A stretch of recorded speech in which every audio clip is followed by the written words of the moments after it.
Hi అండి, ఇది royal Enfield. దీని కార్బొరేటర్ క్లీనింగ్ ప్రాసెస్ చూద్దాము.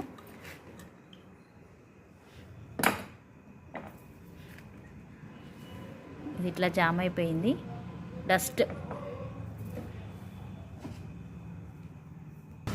8 నెంబర్ ఇది మెయిన్ జెట్ అండి. ఓపెన్ చేస్తున్నాం. 8 నెంబర్తో బిట్తో తీస్తున్నాం. ఇది స్లో జెట్, లోపల ఉంటుంది. చూపిస్తా దగ్గర నుండి.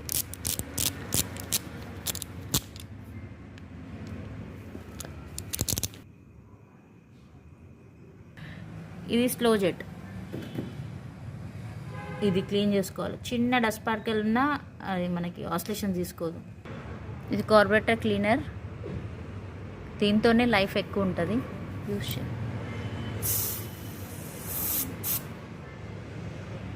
యూజువల్గా పెట్రోల్తో కూడా క్లీన్ చేస్తారు, బట్ దీంతో క్లీన్ చేస్తే ఏంటంటే బెటర్ ఉంటుంది.